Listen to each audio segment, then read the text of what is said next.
Hi, writers. Welcome to the second week of poetry writing. I am very excited to write and explore this genre, this type and style of writing with you. So, remember, last time that we did poetry, we listened to some different poems like Lettuce and Peaches, and we talked about the way the peaches look and feel, and we even wrote about the way things taste. Those words we used were all called descriptive words. You remember that? Great. So this week, we'll be reading more poems with descriptive words, and you'll be putting more descriptive words in the poems you write. Today, you can see on the screen, it's a poem called My Baby Brother.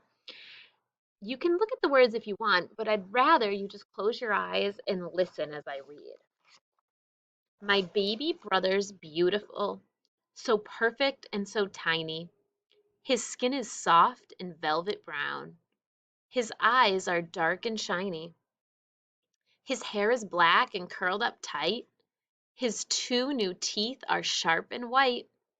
I like it when he chews his toes.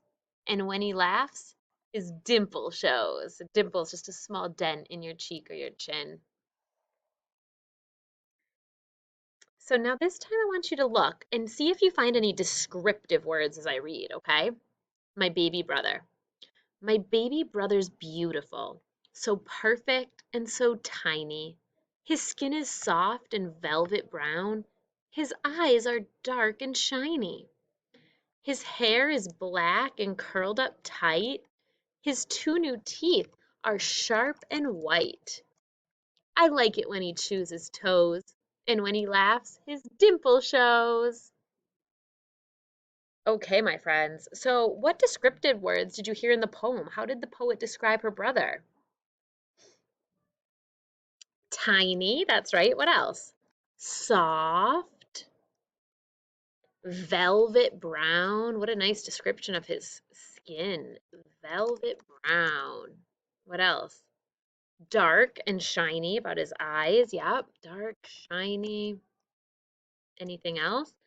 Black, curled up. That's describing the position. Curled up.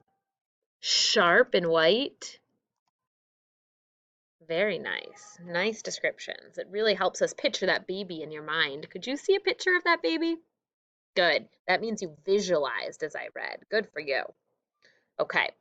So today you are going to be writing your own descriptive poem about an object in the room that you're in. So the first thing that we need to do is you're going to have to pick an object in your room. But before we do that, let's do one together. So an object in my room that I can see over there is a clock. So we're going to start by brainstorming. What words could we use to describe a clock? Picture a clock in your head. Or do you need me to, here, I'll even give you a picture of a clock. Okay, here's some clocks. Let's go with this one right here. What kind of descriptive words can you come up with? All right, so let's start about the shape. It is round like a circle. Yeah. What about the colors? Well, it was black around the outside. Black around the outside. What was color was the inside? Do you remember? White in the middle. It's very descriptive. Um, what about its size? Is a clock usually about how big? Like maybe it's about the size of my head? About the size of my head. Um, what else could describe it? What is on the clock? It has black numbers, 1 through 12. And what else? What are those little arrows called? Yeah, hands. Two hands to point to the numbers. Good. And that's right. One hand is short, one hand is long. Okay, so those are some great words to describe the clock. Now, we have to use these words to help us write a poem. So, whoops. So here's what I think I'll do. I think I'll make this a little smaller so that I can still see my list to help me. And I think that we'll write our poem right over here. Fantastic. Ah, where did it go? Okay, so I'm going to write the object on the top, classroom clock. That's going to be the title of our poem that you are helping me with. I need your help for sure. And I'll underline it since it's my title.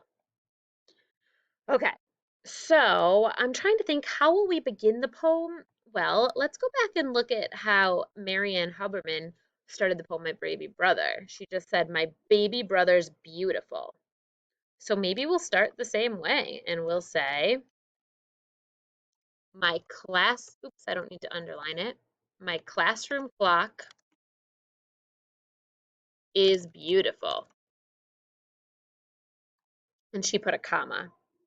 And then we can maybe pick something from that list over here. What do we want to say? So round like a circle. So we added that word so to make it sound better. So round like a circle. Period. All right. What else? Do you want to describe the color?